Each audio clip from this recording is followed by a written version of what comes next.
Time to talk. No, you gotta let me go. If you insist.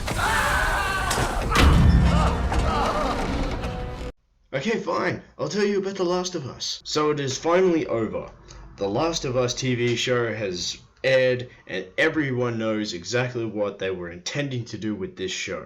Is it a good adaptation, or is it just another generic adaptation of a video game that people have put together just for the cash grab of the license? The sad truth of the matter is that it's actually both. This series is a very loving adaptation of The Last of Us when it really wants to be. However, it is also a very weak cash grab at times, and it really grates on the nerves. And of course, there are spoilers ahead. There are entire episodes in this series that have been devoted to random characters that mean literally nothing to the plot and that end up dying in the end. The character of Kathleen is probably the most egregious example of this. She's not even from the game, so therefore we as audience members don't know who she is. And then when she gets introduced, she's not intimidating enough nor threatening enough to give us a reason to feel the compulsion to want to watch her. They play her up like she's the most intimidating force to be reckoned with in the entire series, but she comes across as like the cranky old mother that just really doesn't like these two people, and it never really works because she's not threatening enough. She eats up a lot of screen time. She even gets 2 entire episodes devoted to her, and it just doesn't work. Where is Henry? And it's not helped that she has been horribly miscast by the actress who plays Rose, the stalker from 2.5 Men. I get that actors and actresses want to expand their range from time to time, but this was just not the role for her. And if she does have the acting chops to do this, somebody needed to direct her way better than this, because she just does not come off as an intimidating presence. Another character that was horribly misdone is Bill. Bill's episode is without a doubt one of the best acting that has happened in the show, by far. But it is also the most pointless episode, by far. The entire episode is spent in a flashback with Bill and Frank, both of which are barely in the game, but their presence in the game was at least used as a way to push the plot forward, whereas this one, the plot comes to a screeching halt while we watch these two play out their romance. And also there was a point to Bill's character in the game, because Bill in the game was used as a mirror image of what Joel could become if he had just let himself go down the rabbit hole of just insanity. Be a man who just doesn't allow himself to open up to anybody, leaves himself alone, and just starts fending for himself. It was such a beautiful story, and it was so much better in the game, and I don't know why they changed it. It also removed some badly needed tension, because Bill's section is probably one of the most heavily tension-filled sections of the game that the show would have done really well to introduce, because throughout the series, the infected become less and less of a prominent threat. Other than one absolutely incredible scene in the 5th episode, there really isn't that many infected in this show. I can really count only 5 times that the infected are encountered within this show. 5 times in a show about zombies that are ravaging this world. They're kind of the point of the story. They're the entire driving force of the story. So not having them in the story kind of makes the whole point pointless. So much of this time that was devoted to these random characters that add nothing to the plot could have been taken and put into making these scenes more tension filled. Adding more clickers, more infected, more runners, more bloaters. It would have made this much more intense, and it would have driven the point home that they really need to get to the Fireflies in order to get this cure, because otherwise the world just feels no different to the world that we currently inhabit. So therefore, what's the point? That being said, there are moments to enjoy in this series.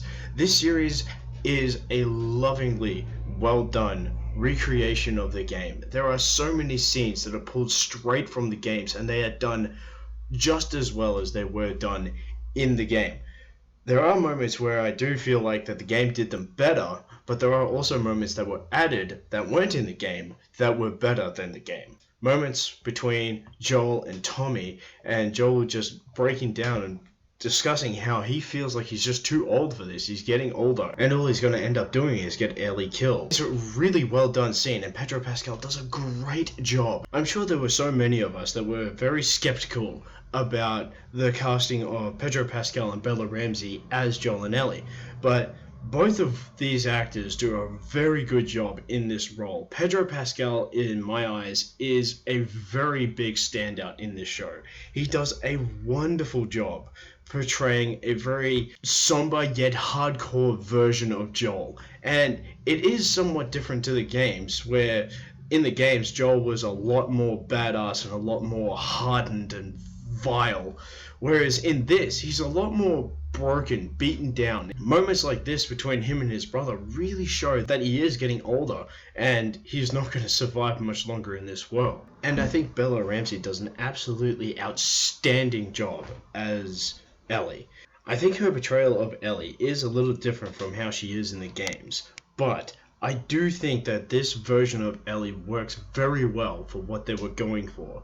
She's still a goofy ass kid, but she also does have her very serious moments where when she needs to break down, she does break down. Like this scene with Joel, it's a really good scene where after she's just killed David and Joel comes to help her and she just breaks down. It's a really well done scene, and I think that she deserves so much credit. Then there's also the set designs. All of these sets that they inhabit are very reminiscent of the games, if not identically recreated. These are so well done. I love every set that they were on. It really does look like the creators of this show played the games, saw these sets, and were like, oh yeah, we've got to recreate all of this. And they've done it to an extremely well done detail. It is so beautiful to look at. However, anyone who has played the game of The Last of Us knows that the main driving force of the story is the relationship between Joel and Ellie. It is literally what you are doing for 100% of the game.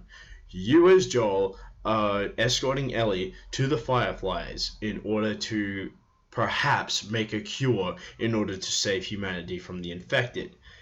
However, where the show really fumbles the bag on this one is the lack of showing Joel and Ellie together. The first 3 episodes has barely anything with the two of them. And from that point on in the series, they're barely together. So when it comes to episode 6, when Ellie finally has that moment where she is telling him that she would rather be with him rather than anybody else, it almost falls flat because we have barely seen their relationship develop. So we don't see her snapping here as a believable turn of events. And the main reason for this is because the pacing is just all over the place. The first 3 to 4 episodes, maybe even the first 5 episodes, are taking their time to slowly build something up. But then once they get past the Kathleen episodes, that's when they start going, oh shit, we've actually got to pick up the pace. So then they start rushing through some of these scenes. And that's where you start noticing some of the cutouts. Like in episode 6, instead of having Ellie run away, she just goes up into her room in this random house that she's occupying, and that's where they have the scene. And then when it gets to the David episode in episode 8, they cut out a really much needed raid scene with a bunch of infected where the two of them are working together, helping us build trust with David, which makes it even more of a shock when he turns around and says, yeah, I'm the bad guy, bitch. And this episode alters 2 of my favorite moments in the game. One of which is the first cut to Winter, showing Ellie shooting a rabbit, picking it up and then saying, oh, that's not going to be enough. This shows us in a very cool way that time has progressed. 1, it's changed to winter, and 2, Ellie has learned to hunt, which therefore shows us that she's been doing this for a little while. Oh, this won't last very long. And it also shows us that Joel is either out of commission or he's dead. And we are now taking control of Ellie, which is an awesome part of the game because it's like, holy shit, didn't know we could take control of Ellie. That's awesome. And the second moment that the show changes, that I wish they had kept it the way it was in the game, was when Ellie kills David. In the game, it is so much more effective because in the game, Ellie is like turning David into mincemeat, and then while she's doing that, that's when Joel stops her from going over the edge, going too far. Whereas in the show, she's done. The moment's over. She gets up, she walks out of the room, and that's when Joel grabs her and holds her, which I feel like is a lesser version of the original version, because the original version just did it so wonderfully that it should have just been that way forever. It's me. It's me. Look. It's me. He tried to... Oh, baby girl. It's okay. It's okay. No. It's okay.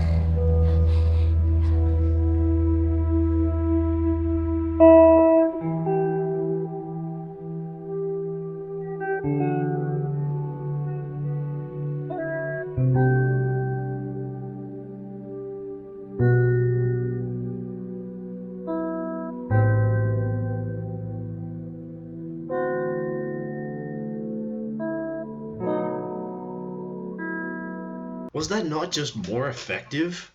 I don't know, that just seems so much better to me. And this brings us to the final episode. The final episode, I feel like, is one of the strongest episodes while also being one of the weakest episodes.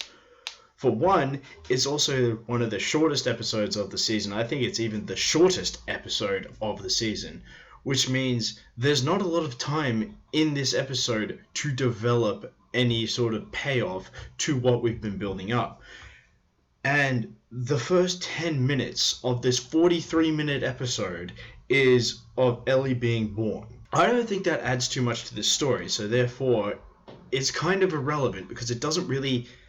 it doesn't add anything to the story at all, other than the fact that we know that Ellie's mother, OG Ellie, was bitten, and therefore that's why she's infected to the virus. It doesn't really make sense in my eyes. I feel like that if the mother was infected, therefore the kid is infected, and therefore both of them turn. And then we cut back to Joel and Ellie bonding again, which it was nice to see, but I feel like it was too little too late. This bonding scene doesn't add much more context to what's about to happen. While they're bonding, they get ambushed, and then they get taken to the Fireflies. And this is the part where I really, genuinely, 100% think that the show really fumbled at the end, because this part in the game was so endearing, so well done, that most players would agree that Joel was 100% in the right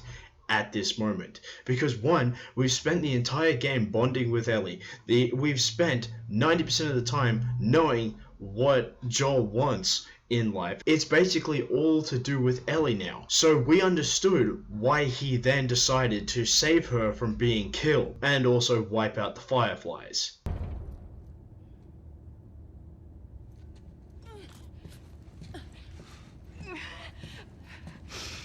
Wait!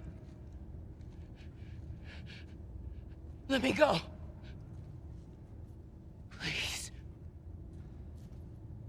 You just come after her.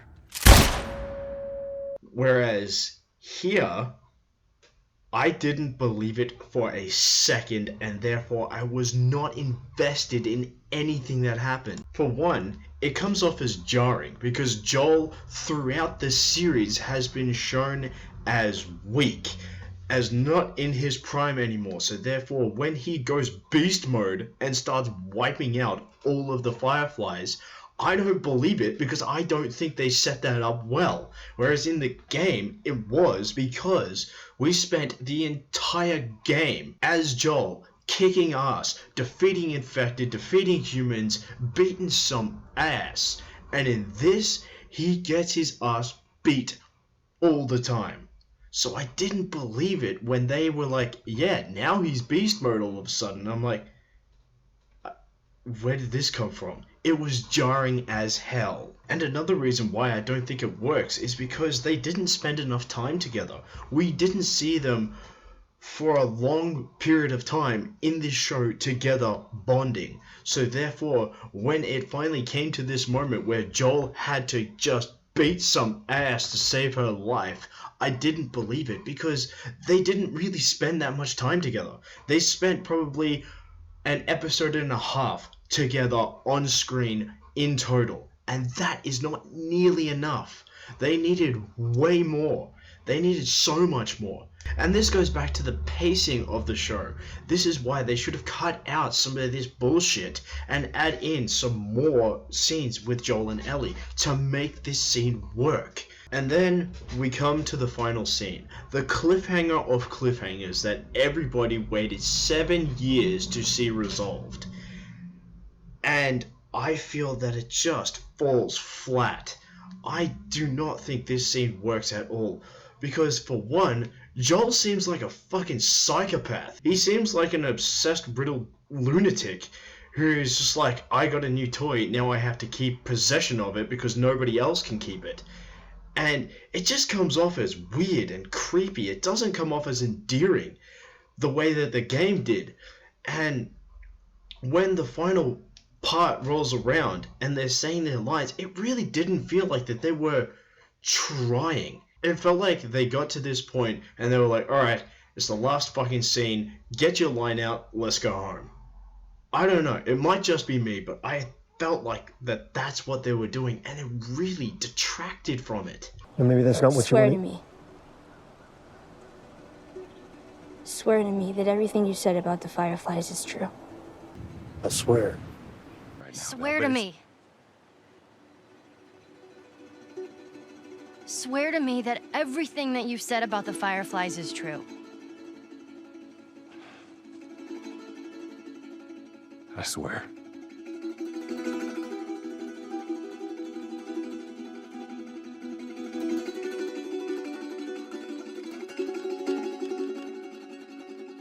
Okay.